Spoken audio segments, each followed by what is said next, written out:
ঢাকা বিশ্ববিদ্যালয়ের Jeffrey Epstein খ্যাত ঢাকা বিশ্ববিদ্যালয়ের জেফ্রি এপস্টেইন হিসেবে আবির্ভূত হয়েছে এই ডাকসুর তথাকথিত ভিপি সাদেক কায়েম, যিনি এতদিন 5 আগস্ট পরবর্তী সময়ে বিভিন্ন গোয়েন্দা সংস্থা বা বিভিন্ন মানুষের ব্যাকে তাকে কিন্তু এক ধরনের এই জুলাই আগস্ট গণ অভ্যুত্থানের নায়কের ভূমিকা অবতীর্ণ করা হয়েছিল, যদিও তার ভূমিকা সম্পর্কে প্রত্যেকেই সন্দিহান রয়েছে। কিন্তু আমি গতকালকে দেখলাম আমাদের ছাত্রদলের আবিদ ভাই তিনি চ্যানেল 24-এ যে প্রমাণ দিলেন, ফয়সাল নামে একটি ছেলে যে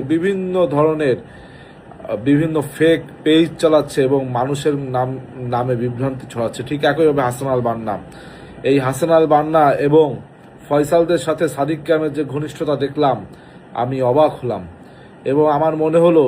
যে এই সাদিক কায়েমকে যদি আইনের আওতায় আনা যায়, সাদিক কায়েমকে যদি বাংলাদেশের গোয়েন্দা সংস্থা তাদের আপনার বিভিন্ন স্বার্থে, বাংলাদেশের স্বার্থে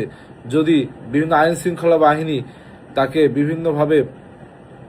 জবাবদিহির আওতায় আনে, সেক্ষেত্রে আমার মনে হয় সারা বাংলাদেশে এই যে বিভিন্ন মা বোনেরা হেনস্থা হচ্ছে, বিভিন্ন মেয়েরা হেনস্থা হচ্ছে, বিভিন্ন নারীরা হেনস্থা হচ্ছে, বিভিন্ন মানুষের চরিত্র হনন করা হচ্ছে, এটা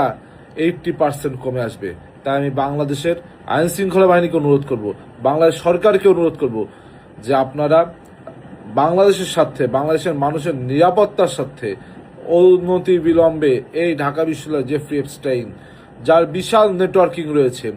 এই ধরনের নোংরামি চরিত্র হননের জন্য, তাকে দ্রুত আইনের আওতায় এনে এই বাংলাদেশের মানুষকে তাদের সামাজিক যোগাযোগ মাধ্যমের যে নিরাপত্তা, সেই নিরাপত্তা নিশ্চিত করবেন। সবাইকে ধন্যবাদ। আসসালামু আলাইকুম।